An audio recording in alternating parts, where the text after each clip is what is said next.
Hello मेरे प्यारे बच्चों, welcome to my YouTube channel. तो चलिए चलते हैं, आज की वीडियो में कंटिन्यू करेंगे सीयूईटी एग्जाम के जो क्वेश्चंस थी उसकी जो सीरीज चल रही है उसी सीरीज को हम कंटिन्यू करेंगे। आज हम कर रहे हैं question number 18, integration of 1/x x की पावर 4 - 1 dx।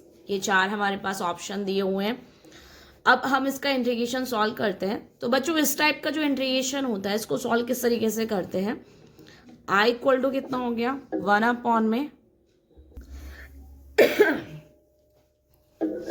इस तरह के इंटीग्रेशन में हम क्या करते हैं, जैसे यहाँ x की पावर 4 है तो आपको बाहर वाले को भी सेम पावर बनानी है। सेम पावर बनाने के लिए मैं x की पावर 3 से ऊपर नीचे मल्टीप्लाई कर रही हूँ डिनोमिनेटर और न्यूमरेटर में। इस तरीके से ये पावर क्या हो गई, सेम हो गई। अब हम क्या कर सकते हैं, हम x की पावर 4 को t लेट करेंगे। क्यों? क्योंकि हमें इसका डिफ्रेंशिएशन दिखाई दे रहा है x क्यूब। तो जब हम इसका डिफ्रेंशिएशन करेंगे तो 4x cube dx equal to कितना हो गया dt, यानी कि x cube dx equal to हमारा हो जाएगा dt अपॉन में 4। अब हम इसे यहाँ पुट करेंगे तो 1/4 dt अपॉन में हो जाएगा t अपॉन में t -1। अब इस तरीके के क्वेश्चंस को हम किस तरीके से सॉल्व करते हैं, यहाँ 7.5 यूज होती है। 1 में t -1, या फिर हम ऊपर भी न्यूमरेटर को भी इसकी तरीके से बना सकते हैं। दोनों में से कोई भी मेथड यूज़ कर सकते हैं। चलो ऐसा करते हैं, हम यहाँ 7.4 भी रख सकते हो, थोड़ा लेंदी हो जाएगी। ए और बी की वैल्यू निकालनी पड़ेगी।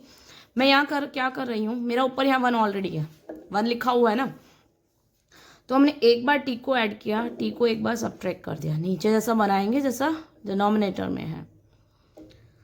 इस तरीके से 1/4, यहाँ पर t है ही, माइनस कॉमन ले लें तो यहाँ हो जाएगा t -1 divided by t into में t -1 dt।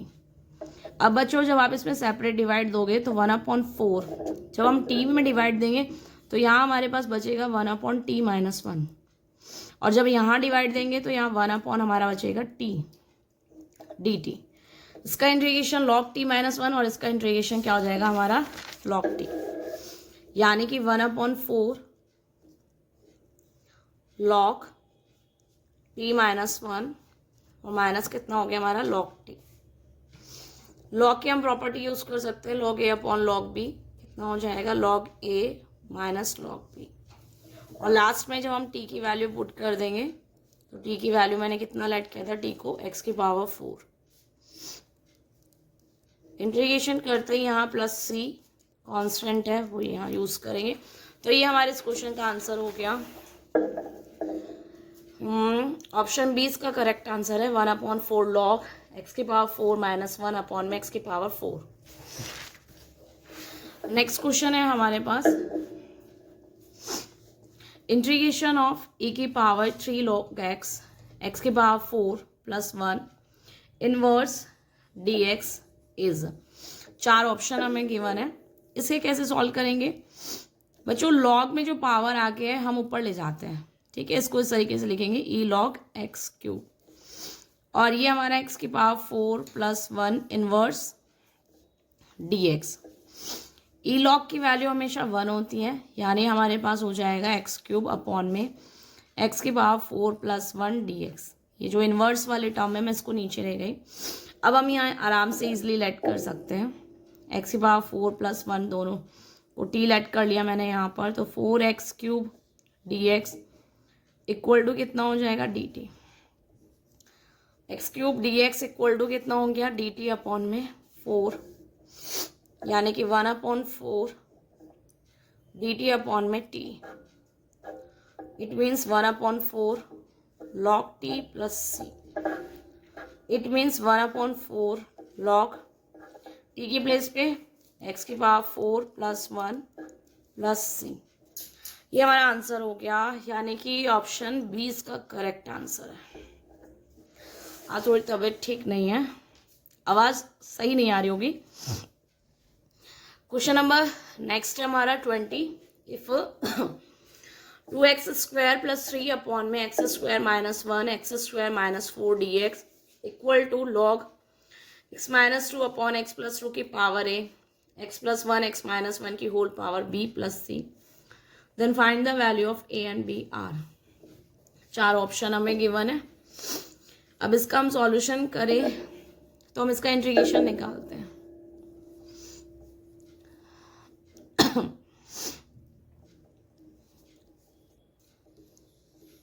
आपको इसका इंटीग्रेशन निकालना है, फिर हमें इसका कंपैरिजन करना है। तो इसका इंटीग्रेशन निकालने के लिए बच्चों मैं थोड़ी देर के लिए लेट कर रही हूँ एक्स स्क्वायर को टी, इसका डिफरेंशिएट नहीं कर रही हूँ, सिर्फ क्वेश्चन को इजी करने के लिए टी लेट किया है। बाद में हम इंटीग्रेशन करेंगे, यानी ये हमारा क्वेश्चन हो जाएगा 2t + 3 अपॉन में t - 1 t - 4। यहाँ मैं इंटीग्रेशन साइन नहीं लगाऊंगी क्योंकि मैंने dx को चेंज नहीं किया, मैंने सिर्फ क्वेश्चन इजी करने के लिए एक्स स्क्वायर को टी लेट किया। अब हम इस फॉर्मेट में क्या लेट करते हैं, a upon t - 1 and b upon t - 4। एक बार ये a के नीचे और एक बार ये b के नीचे।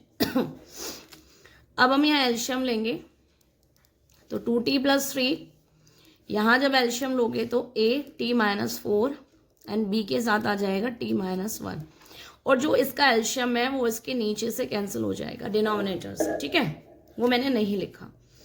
अब हम a और b की वैल्यू निकालेंगे। a और b की वैल्यू निकालने के लिए एक बार मैं पुट कर दूंगी t की वैल्यू 4, एक बार a को 0 कर देते हैं, ऐसी वैल्यू पुट करेंगे b निकल जाएगा, फिर एक बार b को 0 पुट करेंगे a निकल जाएगा। तो जब हम t की वैल्यू 4 पुट कर रहे हैं तो 8 + 3 11 = 3b, यानी कि b की वैल्यू हमारी हो जाएगी 11/3।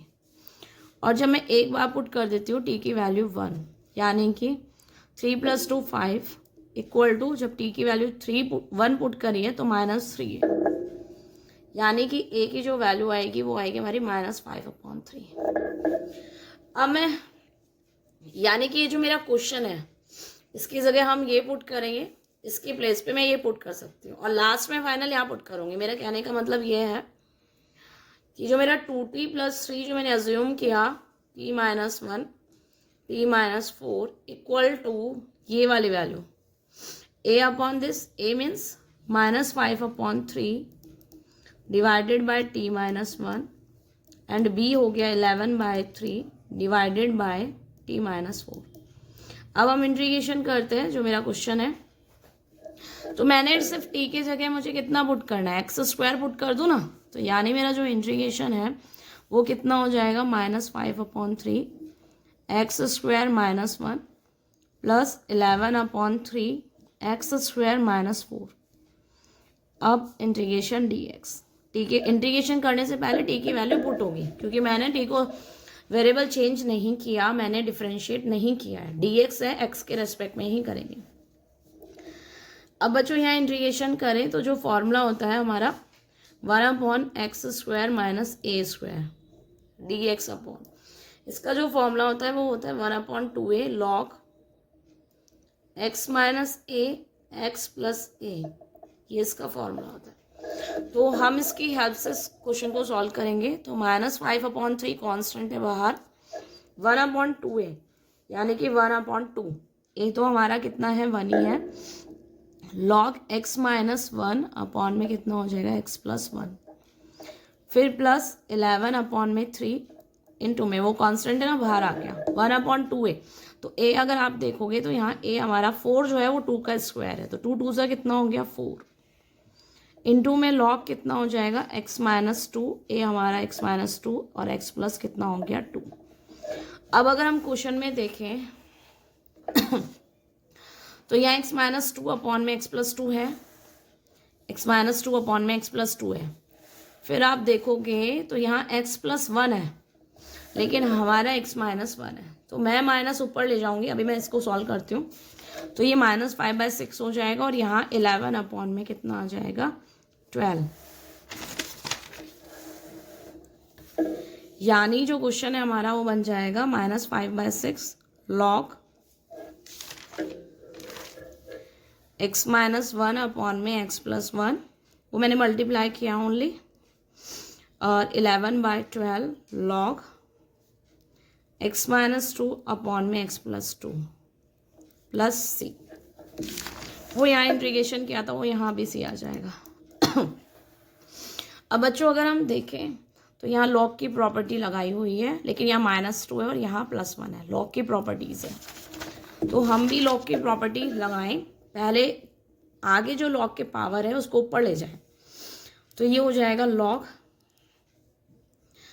x +1 कर रही हूँ, माइनस पावर है ना तो माइनस नहीं लगाऊंगी, और ये पावर हो जाएगी 5/6। ठीक है, पावर -5/6 ऊपर जाएगा ना तो माइनस की वजह से ये ऊपर हो गया, रिवर्स हो गया। यहाँ हो जाएगा लॉग x -2 अपॉन में x +2 की ये होल पावर जाएगी ऊपर 11/12 प्लस c। अब यहाँ प्रॉपर्टी बन जाएगी log a plus log b की यानी हमारा हो जाएगा log x +1 अपॉन में x -1 पावर 5/6 और x -2 अपॉन में x +2 पावर 11 अपॉन में 12 प्लस c। इस तरीके का ये क्वेश्चन बन गया। फाइनल आंसर भी ऐसा ही चाहिएगा हमें। हाँ बच्चों, x -2 आप देखो कंपैरिजन कर लो और ये x +1। ठीक है, अब x -2 के ऊपर वाली पावर a, यानी a हमारा हो जाएगा क्वेश्चन के अकॉर्डिंग 11/12 एंड b हमारा हो जाएगा 5/6। ये हमारा आंसर हो जाएगा ऑप्शन, हाँ ऑप्शन ए इसका करेक्ट आंसर है। बच्चों क्या करना है हमें इस क्वेश्चन में, देखो यहाँ x² है। मैंने क्वेश्चन थोड़ा इजी किया, x² को थोड़ी देर के लिए टी-लेट किया। टी-लेट करने के बाद ये क्वेश्चन इस तरीके से बन गया। इंटीग्रेशन साइन नहीं लगाएंगे क्योंकि मैंने dx को चेंज नहीं किया। अब इसका जो फॉर्मेट है, आपने एनसीईआरटी अच्छे से पढ़ी होगी तो आपको समझ में आ रहा होगा, ये फॉर्मेट है a/b वाला पार्शियल फॉर्म में। इस तरीके से मैंने a और b की वैल्यू निकाली। एक बार t को 4 पुट किया तो a 0 b निकल जाएगा। एक बार t को 1 पुट करोगे तो b 0 और इजिली a निकल जाएगा। लास्ट में हमें इंटीग्रेशन करने से पहले t की वैल्यू वापस से x² पुट करनी है और हमने ये वाला फॉर्मूला यूज़ किया। फिर जैसा क्वेश्चन कह रहा है उसके अकॉर्डिंग फॉर्मेट बनाया।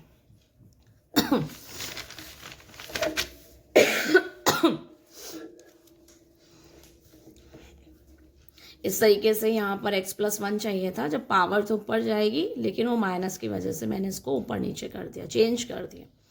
फिर log a plus log b की प्रॉपर्टी लगाई जो कि log a इंटू b होती है, और फिर क्वेश्चन से हमने क्या कर दिया, कंपैरिजन कर दिया। आई होप बच्चों आपको समझ में आया होगा। अब हमारा जो नेक्स्ट क्वेश्चन है वो इंटीग्रेशन 5 tan x अपॉन में tan x -2 dx equal to x plus a log sin x -2x cos x है। log के अंदर यही sin x -2 cos x plus k, हमें a की वैल्यू फाइंड करनी है। तो फर्स्ट हम इसका इंटीग्रेशन करेंगे और इसी की फॉर्म में करेंगे, जिससे कंपैरिजन कर लेंगे और a की वैल्यू निकल जाएगी। 5 tan x अपॉन में कितना हो गया क्वेश्चन हमारा, tan x -2 dx। सबसे मैंने पहले क्वेश्चन को चेंज किया किसमें, साइन कॉस में। तो जब क्वेश्चन को साइन कॉस में चेंज करूँगी तो ये हो गया 5 sin x अपॉन में cos x divided by sin x upon में cos x -2 dx। अब हम इसका cos x एल्शियम ले लेंगे तो 5 sin x एल्शियम लेंगे तो ये हो जाएगा sin x -2 cos x dx। अब हम क्या करेंगे, ऊपर वाले क्वेश्चन को, ऊपर वाला जो फॉर्मेट है न्यूमरेटर को डिनोमिनेटर जैसा बनाएंगे। वो कैसे बनेगा, नीचे एक साइन है तो यहाँ पे इसको एक्सपेंड कर देते हैं sin x, और यहाँ लिख दिया 4 sin x। अब यहाँ -2 cos x चाहिए और क्या कर दिया +2 cos x। सेम हो गया, सेपरेट डिवाइड देंगे इसके बाद sin x -2 cos x dx। फिर जब हम इसमें सेपरेट डिवाइड देंगे तो जब इसमें डिवाइड देंगे तो 1 हो गया, और यहाँ हमारा कितना हो जाएगा, मैं यहाँ कॉमन ले लूँ साथ के साथ, तो 2 कॉमन ले लिया। यहाँ हो जाएगा 2 sin x plus cos x divided by sin x -2 cos x whole integration dx। 1 का कितना हो जाएगा, तो 1 का इंटीग्रेशन हमारा हो गया x प्लस 2 कांस्टेंट है। इसका इंटीग्रेशन कैसे करेंगे बच्चों, sin x -2 cos x को मैंने लेट किया sign x minus 2 cos x को लेट किया टी। साइन एक्स का कितना होता है डिफ्रेंशिएशन कॉस एक्स, और इसका plus 2 sine x D T upon में कितना हो जाएगा डी एक्स, या होल इधर ले जाओ डी एक्स। यानी ये हमारा ऊपर बन रहा है ना, ये cos x plus 2 sine x, तो ये हो गया डी टी अपॉन में टी प्लस में सी। एक्स प्लस कितना हो जाएगा 2 लॉग टी, मैं सीधा टी की जगह वैल्यू पुट कर रही हूँ, sine x minus 2 cos x plus c. देखो आंसर हमें ऐसा ही चाहिए था, x plus a log sine x minus 2 cos x, और हमारा आ गया same x plus 2 log sine x minus 2 cos x, same ऐसा ही चाहिए था ना, log sine x minus 2 cos x. यहाँ पे कंपैरिजन कर लो ए की वैल्यू, तो यहाँ ए की वैल्यू कंपैरिजन करेंगे तो ए की वैल्यू हमारी कितनी आ गई 2, हमारा आंसर कितना हो जाएगा ए की वैल्यू 2, डी इसका करेक्ट आंसर है। बच्चों हमारा नेक्स्ट क्वेश्चन है, इफ ई की power x 1 plus sine x upon 1 plus cos x d x equal to e की power x f x plus c, then find the value of f x. इसका जो ये जो integration है, हमने ये फॉर्मूला पढ़ रखा है, ई की power x f x plus F dash x d x. अगर ऐसा हो फंक्शन में प्लस में उसका एफ डैश मिल जाए, उसका डेरिवेटिव मिल जाए, तो सीधा हम इसका आंसर ई की पावर एक्स एफ एक्स लिख सकते हैं। अब हम इस क्वेश्चन को सॉल्व करते हैं। ई की पावर एक्स 1 प्लस, देखो 1 प्लस कॉस एक्स, पहले नीचे आइडेंटिटी लगा रही हूँ, 1 plus cos x, 1 plus cos x की हाफ एंगल में आइडेंटिटी होती है 2 cos square x by 2। Same half angle में साइन एक्स की भी आइडेंटिटी लगा देंगे हम, 2 sine x by 2 cos x by 2। Sine 2 theta की जो आइडेंटिटी होती है वो हमने यूज़ कर लिया यहाँ पे। अब हम इसका सेपरेट डिवाइड दें तो ई की पावर एक्स, अगर आप 1 में दोगे तो 1/2, और कॉस स्क्वायर 1/cos स्क्वायर होता है सेक स्क्वायर, और जब हम इसमें डिवाइड देंगे तो 2 से 2 कैंसिल, कॉस से कॉस कैंसिल, एक साइन और एक नीचे कॉस, यानी हमारा बन जाएगा 10x बाय 2 dx। अब हम देखें बच्चों, तो हमारा जो फंक्शन है किसका डिफरेंशिएशन कौन है, फंक्शन हमारा 10x बाय 2 है, और उसका जो डेरिवेटिव होता है 10 का होता है सेक स्क्वायर x बाय 2, फिर हम x बाय 2 का करेंगे तो 1/2, यानी कि ये हमारा डेरिवेटिव। तो ये अगर डेरिवेटिव है तो एफ एक्स ही है, फॉर्मूला हमारा होता है ई की पावर एक्स एफ एक्स, तो एफ एक्स हमारा कितना हो जाएगा 10x बाय 2, ऑप्शन सी इसका करेक्ट आंसर है। तो बच्चों आज की वीडियो में इतना ही, थैंक यू सो मच बच्चों, पढ़ते रहो बढ़ते रहो, और फाइनल पेपर आ रहे हैं, स्टार्ट ही हो गए, मतलब कि मैथ्स का पेपर भी नियर बाय है, तो ऑल द बेस्ट बच्चों, पेपर बहुत अच्छा जाए। आई होप आज फिजिक्स का पेपर भी बहुत अच्छा गया होगा, और ये सारे क्वेश्चन CUT एग्जाम के साथ साथ 12th बोर्ड के लिए भी इम्पॉर्टेंट है, तो प्लीज़ इन पे ध्यान दें, अच्छे से तैयारी करें। All the best, thank you so much बच्चों, पढ़ते रहो बढ़ते रहो।